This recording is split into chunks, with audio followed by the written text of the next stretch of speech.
Full winning performance of Atisa Manalo of Quezon Province at the Miss Universe Philippines 2025. Tinutukan ng mga pageant fans ang resulta ng Miss Universe Philippines 2025 Coronation Night noong May 2, 2025 sa Mall of Asia Arena at sabay-sabay ang lahat na nag-cheer sa kani-kanilang mga paboritong kandidata. Hindi nga nabigo ang mga fans ni Miss Universe Philippines 2024 second runner-up sa pagsubok ng muli na makuha ang corona ngayong taon. Si Atisa Manalo kasi ang pinakabagong nagwagi sa 6th edition ng Miss Universe Philippines. Mula sa top 24 hanggang sa top 12 at top 6 ay pasok ang 5 frontrunners na matagal nang inaabangan ng mga fans. Tila binago rin ang setup ng pageant dahil mula sa top 6 ay doon na kinuha ang 2025 MUPH winner. Bukod sa corona ng Miss Universe Philippines, 3 pang titulo ang ibinigay. Napunta ang Miss Supranational Philippines 2026 kay Maria Katrina Legado ng Taguig. Ang Miss Eco International Philippines 2025 ay ibinigay kay Gabriela May Carballo ng Cebu City. At ang Miss Cosmo Philippines 2025 ay iginawad kay Chelsea Fernandez ng Sultan Kudarat. Nakuha naman ng Muntinlupa representative na si Teresita Sen Winwin Marquez ang first runner-up. At second naman si Eliana Marie Aduana ng Siniloan, Laguna. Ang pambato ng bansang Pilipinas para sa prestihiyosong Miss Universe 2025 International Pageant na gaganapin sa November 21, 2025 sa Thailand na mula sa Quezon Province ay may taas na 5 feet 8 inches at magda 28 years old na sa May 25.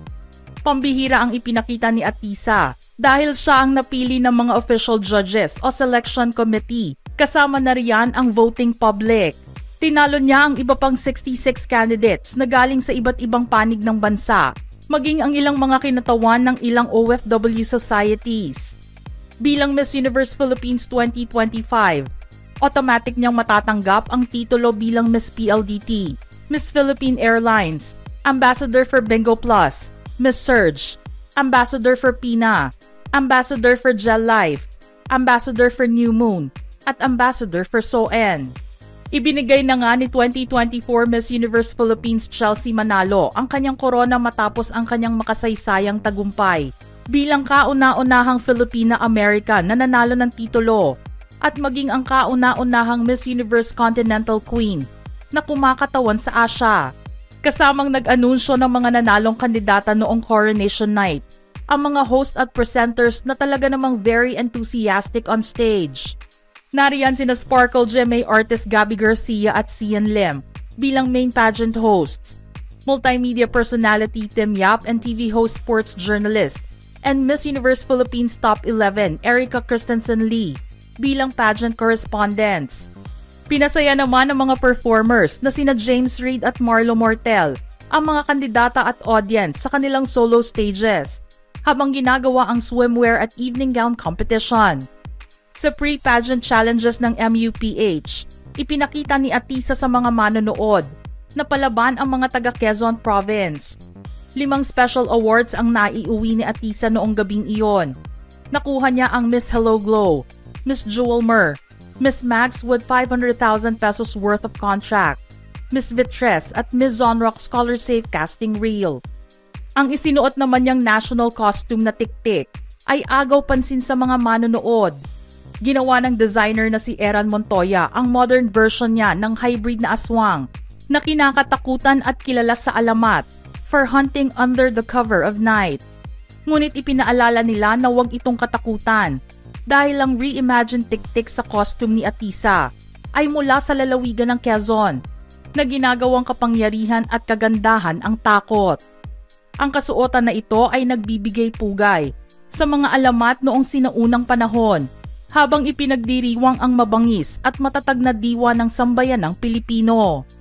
Ang ginawang closed-door interview noong preliminary competition ang naging isang factor para unti-unting makamit ni Atisa ang kanyang pangarap na corona.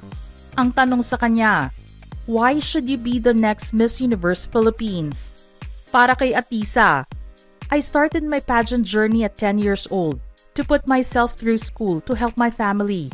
And I feel like if I become Miss Universe, It will be a great culmination of my 17-year pageant journey, and I feel like it would give a lot of people. It would be a good representation of going for your dreams.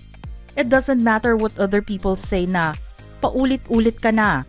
And it will show everyone that as long as you work hard for your dreams, you persevere. It doesn't matter where you come from. It doesn't matter if you're poor. You can become Miss Universe. Maganda ang pagrampa na ginawa ni Atisa habang ginaganap ang swimsuit competition noong finals night. Nabigyan niya ng hustisya ang swimwear mula kay Albert Andrada at suot ang prestihiyosong sapatos mula kay Jojo Bragais. Lumabas din ang ganda ni Miss Universe Philippines 2025 sa suot niyang yellow gown with crystals na gawa ni Val Taguba na kanyang inirampa noong prelims. Sinamahan din ito ng long chiffon train as accent. Barbie pink princess gown naman na gawa pa rin ni Val Taguba.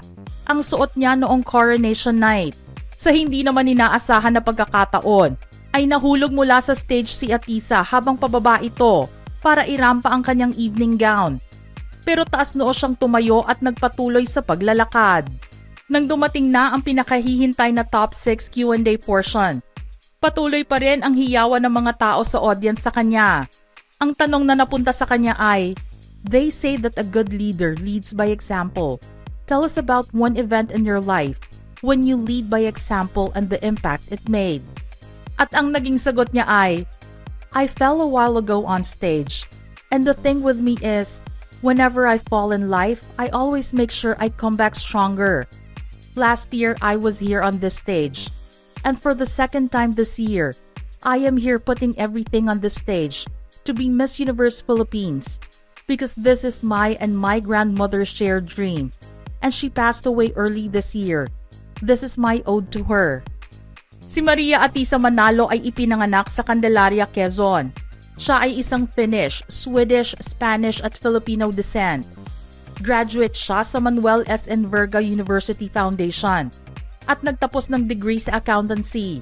Sabi nga ni Atisa, fun fact sa kanya, ay isa siyang accountant by day and gamer by night. LGBTQ advocate din siya at nais ding isulong ang education empowerment amongst children.